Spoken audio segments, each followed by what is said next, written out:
up, y'all? Today I want to do a quick review on the Milwaukee Fuel SuperHawg battery powered, the Beast.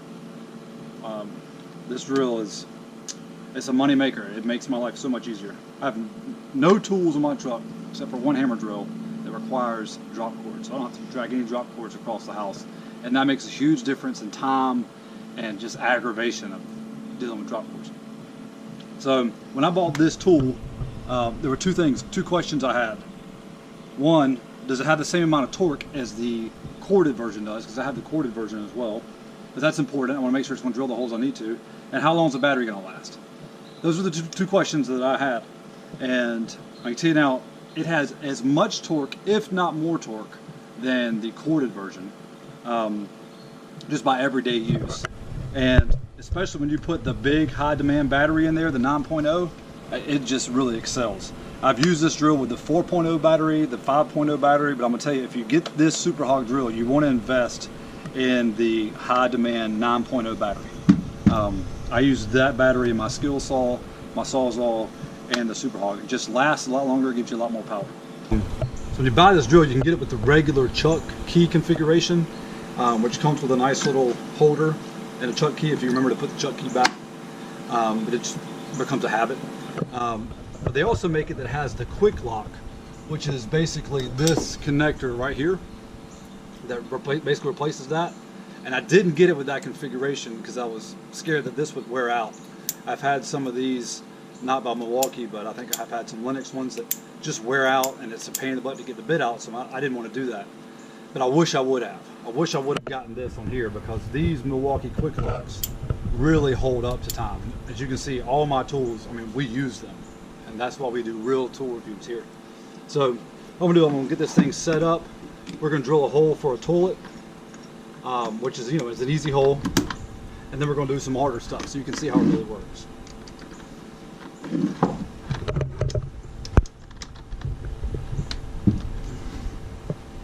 Now I always put this small extension in because it's easier to switch back and forth between bits, and I like it there if I have enough room to drill, and I just keep it in there most of the day until I get into a real tight spot. And I always use the Big Hog bits. I love these bits. They're great for drilling holes. You don't have to worry about nails or screws or anything else getting in your way because it doesn't cut the inside. So there can be as many nails on the inside as you want and it doesn't bother it. I have some self-feed bits that I use, but only whenever I have to. The majority of the time I use the Big Hog bits. And for a toilet, I'm going to use the 4 1/4 inch bit.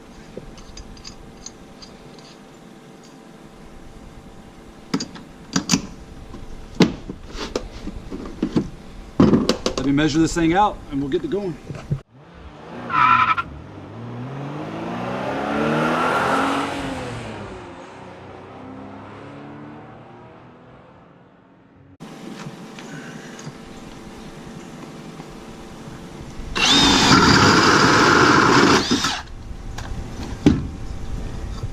That easy.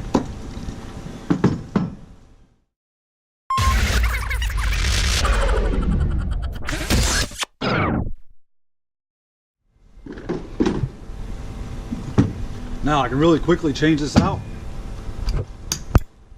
Put the water bit in there.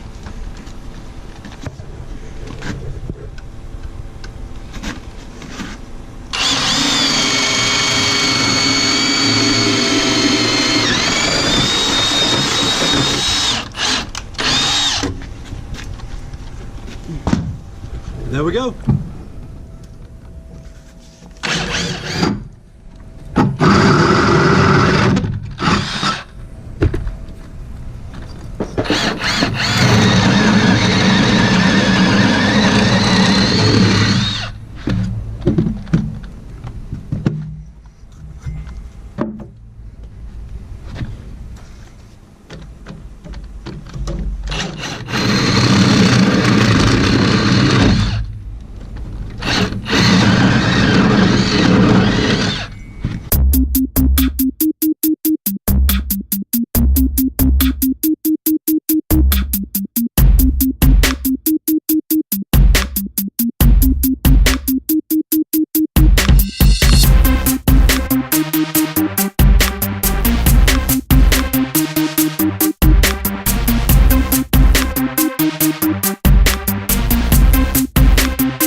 of not having to worry about drag and drop cords is so much less aggravating.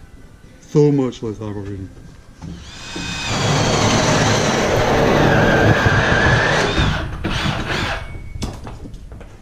Now, on both of these last couple holes I drilled, I hit a floor joist underneath on both of them. So the different size bits I have, this is, what size is this one? 2 9/16, I think. Should be, yes, 2 9/16. This is for 2-inch pipe. So 2-inch pipe will fit perfectly down that hole. What I'm gonna need to do is I'm gonna need to roll down with a 45 because I'm right on a floor joist. So I'm gonna have to switch over to a bigger bit so that I can put a 45 in. It's so simple with this quick release. That's why I wish I wouldn't have not have gotten this chuck. So switch out to the bigger bit. And if I know this before time, I'll go ahead and drill it the first time with the bigger bit. I can just go in here, even though I already have a hole. Of course, I'm gonna brace it, and I can just drill.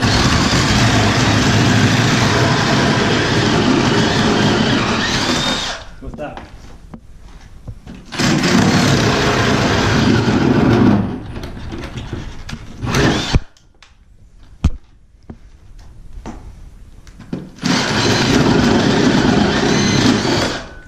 Cool.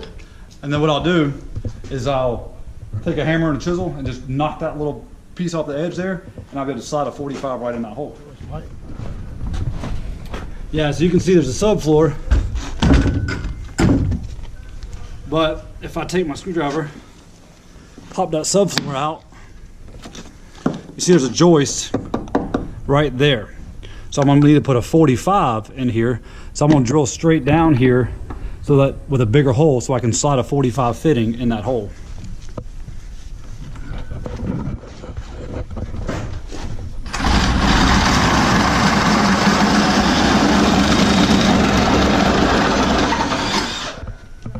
There we go. Now I just knock the edge off of that joist and a 45 will slide right in there. Let me grab my chisel.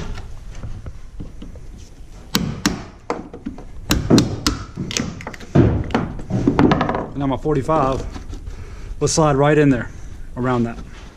Here's an example of a little bit bigger hole. This is a 3 5/8 inch big hog bit for 3-inch pipe. I have a bigger bit for 3-inch pipe fittings. I'm hoping I'll be able to drill right through this bottom plate for a 3-inch stack and not hit any floor joists. I don't know that that's ever happened. So.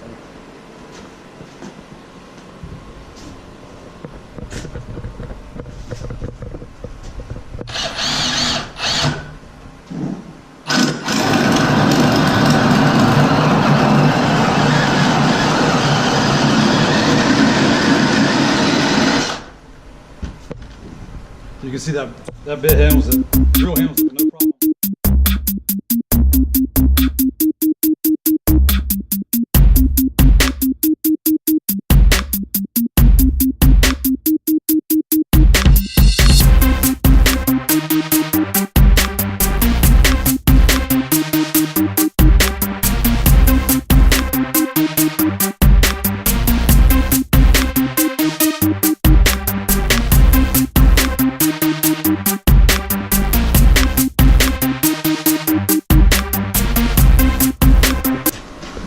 This time we'll go ahead and start off with a bigger bit.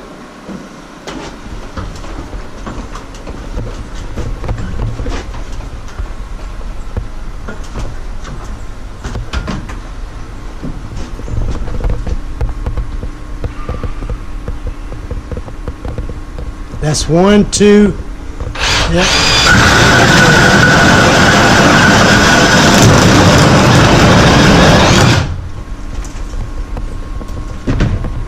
Now the only drawback is, well, and there's always drawbacks to everything, but, blew my mouth. It's probably wear safety glasses when you do this, but I like to live on the edge. And you gotta pull the plug out pretty much every time you go through the plate.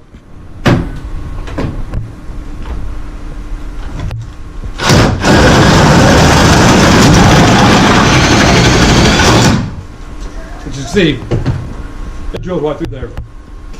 And these bits are not new. I mean, I've had most of these bits. I don't know, I replace them probably every depending on which ones they are, you know, every 6 months or so. Just depends on how many houses we do. But you can also sharpen them. Comes with a little sharpener. But the only drawback I have with this drill, with my mouth, the fuel sawzall has a little hook that'll come off, and I can hang it right here on my ladder. I can hang it on a floor joist. I don't know why they didn't put a hook on this fuel, because it would be nice to just hang this thing right here on my ladder, or to be able to hang it up here while I take a measurement, you know, or take a break, whatever. So that's really my only drawback with this. Other than that, I mean, the drill works great. I use it, I mean, anything through wood. I haven't used it on metal yet, but I don't do any metal stuff, so I mean, you can't beat it. It's really by far one of the best tools that Milwaukee offers, as far as my opinion is concerned. Hey, what's up, y'all? So to finish out the review on the Milwaukee Fuel SuperHawg, remember we talked about at the beginning two things. Does it have as much power as the corded one? And the answer is definitely yes. It's definitely yes. Like I said, I have the corded one at home. I don't even carry it on the truck anymore. Again, remember, all of my tools are used. So during the video, I mean, this is not a brand new tool. My batteries are, you know, used. My bits have a lot of use in them. And you saw how good they drill. I mean, there's a couple points where you know to bind up a little bit here and there. But it's just like any other tool. You got to learn how to use it, when to use it, when not to use it. But I mean, the tool is exceptional. As far as battery life, this is day number 2 of this rough end. I'm on the same battery. I've probably drilled, I probably should have counted, I don't know, 15 or 20 holes through 2x4s with a 2 9/16 bit, and probably 30 holes through 3/4 plywood or 1/2 inch plywood. Just kind of looking to see. And my battery is still half charged. Now again, this is the big high demand 9.0 battery. I recommend if you get this drill, you get at least a couple of these batteries. I'd like to switch out all of my 5.0s to this 9.0 because it's just, I mean, it's amazing the difference this big battery makes. Get you some good big hog bits, my recommendation. If you like to self-feed bits, and that's fine, you know, it's everybody likes different things. But I would recommend getting the quick release, now I can't remember what they call it, the quick release chuck instead of the keyed chuck. Other than that, the drill's great. It's absolutely great. The big drawback is that it does not have this hook like the fuel sawzall has. This hook that allows me to basically hang it here or hang it on 2x4. It really should have put something on the SuperHawg so that when I'm up drilling, I can just hang it just like I do the sawzall. Other than that, hope you enjoy it.